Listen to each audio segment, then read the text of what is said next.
he even holds like Lizzie in high regard, but he regrets, like he said in the show, he regrets marrying Lizzie, not because of Lizzie's past, but because he had to put her through something that she didn't want to go through. But at the same time, you're marrying the leader of the Peaky Blinders. It's like, this is what you should have expected going into it.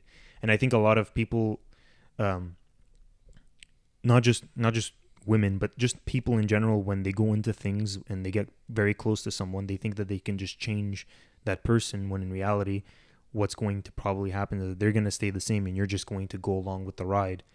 So unless something really terrible happens to them, where it fundamentally changes the way they believe things, then you can't really expect change from those individuals.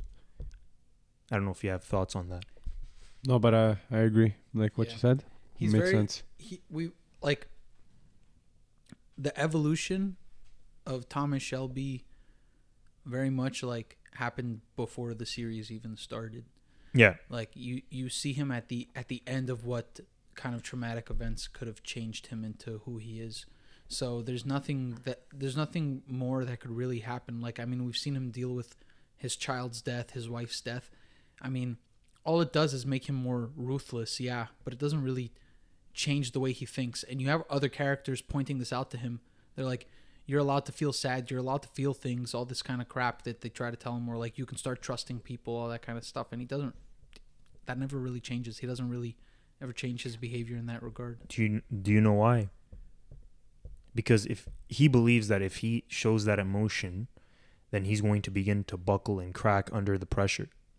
So if he buckles and cracks under the pressure, everyone goes down.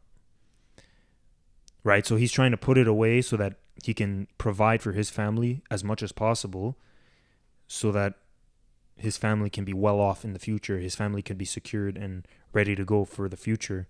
But the problem is that by sort of like keeping his emotions inside, it's going to boil over at some point, and that's what you saw in the end of season 5, that where he was about to kill himself and he didn't give a shit about his family, he didn't give a shit about it, he just wanted to just end it because he saw like a bunch of death in his family, and he just kind of lost his shit.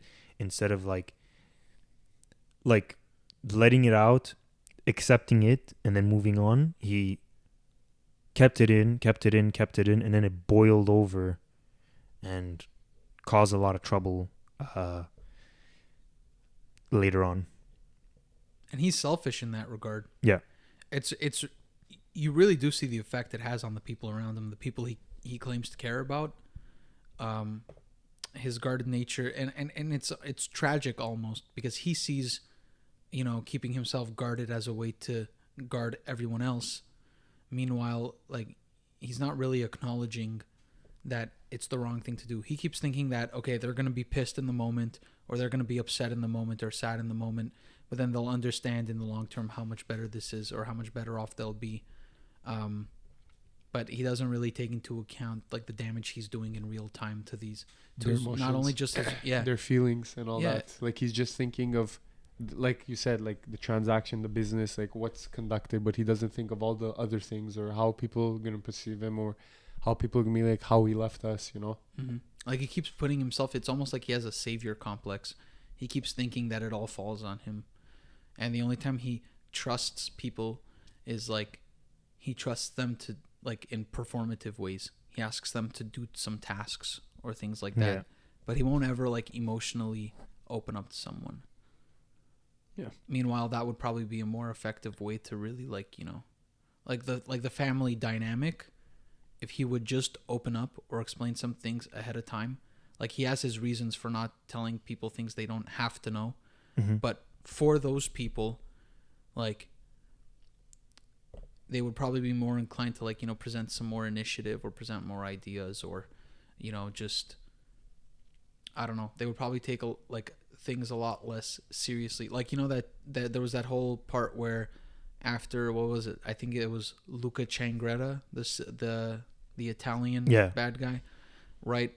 So towards the end of that season, the whole family got arrested, and thrown into jail. and they were about to get executed until the very last minute, right? And then he gets them all off. You know, that like, fuck, prison time can change someone. You think that you think that, you know, your clock is ticking and your death is impending. That changes you. Yeah. It's fucked up for someone to know you have a way out and not tell you. Mm-hmm. Right? Meanwhile, he's just thinking like, no, I need them to really believe it. You know? 'Cause that's part of the plot. I really need them to believe they're like, okay, fine. But it's those kinds of things where technically, you know, he's right. It worked better for that plan to have them all think that they were actually going to kick the bucket. Yeah. But the problem is, like, he never really considered, like, okay, can I have another plan where I don't have to put them through all this mental trauma? Yeah. You know? He's not really considerate of what they're going through. He just says, I know what's best for them. The perfect example for that that I could think of is in season 6 when he basically tells Arthur he's dying and he's acting like, yeah, stop being a crybaby about it. Like, grow up, grow some balls. And like Arthur was like sad because he already lost a brother. Yeah, he was freaking out, and like the whole time Arthur's like, no, come on, like I don't care what you do after, like we have to do this. And like you said, like no sympathy, no regards of like what his brother is like going through right now, like what he just told him, and he's acting like it's like, no, like get it over with, like it's nothing serious, I'll deal with it, it doesn't matter. And towards the end of that scene, Tommy does kind of crack a bit. You know, he does. You see him get a little emotional and hug him, and you can kind of see it. I think it's interesting that Arthur, the only other character alive after John's death who actually went through the war with Tommy, I think him and Johnny Dogs, those are really the only. It's really the only characters where like he's not as afraid to get a little emotional about things, and I think it's really for anyone who has like, you know, a best friend you're tighter with than most of your family or people who have like a sibling. Yeah, I think it's really like powerful to see those kinds of scenes. Like it I think it speaks a lot to his character that, you know, he'll trust Arthur or he'll trust Johnny Dogs with kind of his emotional state, but he won't trust his sister Ada. He won't trust his younger brother. He won't trust his wives. He won't trust, let alone his children. Shit, they're like almost an afterthought. He just sees it as like, oh, I got my legacy secured. You know, they're alive. You know, well, until Ruby. Yeah. Know, so